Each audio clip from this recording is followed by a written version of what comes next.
Assalamualaikum warahmatullahi wabarakatuh. Halo penonton, apa kabar kalian semua?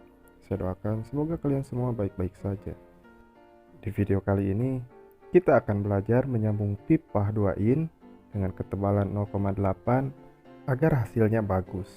Oke, langsung saja kita ke videonya.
Untuk cara mengkilapkan kembali hasil ulasannya, kalian bisa klik video di layar akhir yang di sebelah kiri ya.